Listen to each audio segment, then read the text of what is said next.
अखिलेश यादव पहुंचे कानपुर। यहां वह अकबरपुर लोकसभा सीट से सपा के गठबंधन प्रत्याशी राजा रामपाल के समर्थन में जनसभा को संबोधित किया। कानपुर रमईपुर में राजा रामपाल जी के समर्थन में जनसभा में अखिलेश यादव ने किसानों, महंगाई, पेपर लीक, बेरोजगारी और अग्निवीर योजना को लेकर बीजेपी को घेरा। अखिलेश यादव ने कहा कि इंडिया गठबंधन की सरकार आई तो आटा व डाटा दोनों फ्री कर देंगे। उन्होंने कहा कि डबल इंजन की सरकार में इंजन अब खटारा हो गया है और लोग बीजेपी के झूठे वादे को समझ चुके हैं। जनता हमारे साथ है। बीजेपी के चुनावी जुमले 400 पार अब की बार का नारा हवा ही रह जाएगा। देखिए कानपुर से ये रिपोर्ट राष्ट्रहित न्यूज 24/7 में। सबसे पहले इनको प्रत्याशी घोषित कर दिया था कि नहीं कर दिया था,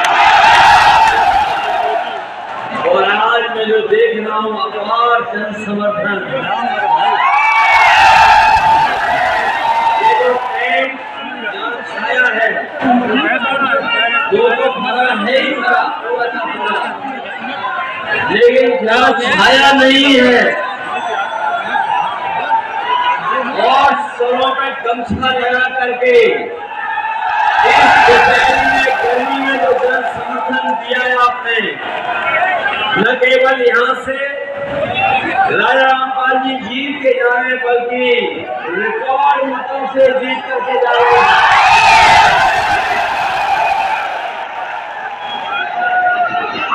जिन्हें सबसे पहले प्रत्याशी बनाया,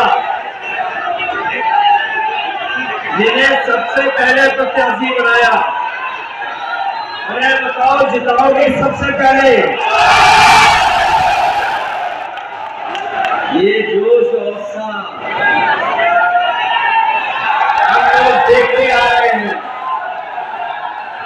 ये बीजेपी के लोग लाख कोशिश कर रहे हैं, बीजेपी के लोग लाख कोशिश कर रहे हैं, लेकिन उत्तर प्रदेश का करोड़ों मतदाता इस बार भारतीय जनता पार्टी को उत्तर प्रदेश से हटाने के लिए तैयार है। लगातार चुनाव में गड़बड़ी की शिकायत कर रहे हैं, उस पर क्या कहेंगे? देखिए, भारतीय जनता पार्टी अब बेईमानी पर उतर आई है, लेकिन करोड़ों मतदाता इनके खिलाफ हैं। ये कितनी बेईमानी पे उतर जाएं, लेकिन करोड़ों मतदाता इनको हटा करके ही दम लेगा। और जो सूचनाएं आ रही हैं, ये घबरा गए, बौखला गए हैं। और जो आदमी खिसियाता है, जो हारने लगता है, वही ये हरकत कहता है। कहाँ 400 पार, बताओ क्या हालत हो गई इनकी। इनकी भाषा बदल गई, व्यवहार बदल गया और इतना स्तर गिर गया इनका कि अगर मंदिर में हम लोग जाएंगे तो परिसर को धो देंगे। याद रखे बीजेपी, आज तुमने परिसर धोया है, जनता तुम्हें वोट डाल करके ऐसा धोएगी कि दोबारा नहीं लौटोगे। पीडीए इस बार इनको धोने जा रहा है, क्योंकि पीडीए देख रहा है, पीडीए उत्तर प्रदेश में एक सीट पे लड़ाई में, बाकी सब सीटें पीडीए जीत रहा है। देखिए, आज अभी अगर आपने सुना हो, जब दुनिया के सबसे बड़े बिल गेट्स आए थे, कंप्यूटर के जानकार, और प्रधानमंत्री से जब बातचीत कर रहे थे, तो उन्होंने डिजिटल डिवाइड के बारे में कहा कि डिजिटल डिवाइड भारत में नहीं होने देंगे, उसके लिए कदम उठाएंगे।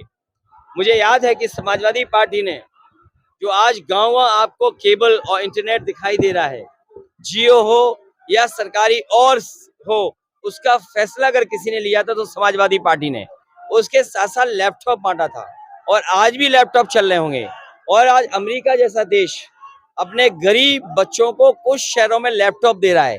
तो ये डिजिटल डिवाइड खत्म हो, क्योंकि गरीब को भी खाने पीने राशन के साथ साथ एक गुणवत्ता का राशन, एक पौष्टिक आटा, और पौष्टिक आटा मैं इसलिए बोल रहा हूँ कि जितने संपन्न लोग हैं बड़ी बड़ी कंपनियों के पैक्ड आटा ले रहे हैं। मैं कंपनियों का नाम नहीं लेना चाहता हूँ, अगर मैं बोलूं तो आप जानते होंगे कि किन कंपनियों का आटा आप लोग ले रहे हैं।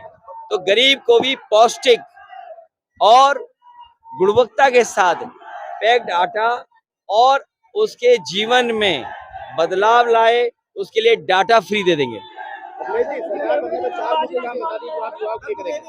युवाओं को नौकरी नौकरी नौकरी और आरक्षण के साथ नौकरी है। क्या 400 पार? तुम्हें पता है आज का तो किसी के मुंह से नहीं निकल रहा 400 पार। और आपने होर्डिंग नहीं देखी बड़ी बड़ी जो कहते हैं डबल इंजन, एक इंजन गायब है उसमें से, और खटारा इंजन की तो फोटो नहीं लगाई। तुम्हें दुख होना चाहिए इस बात का।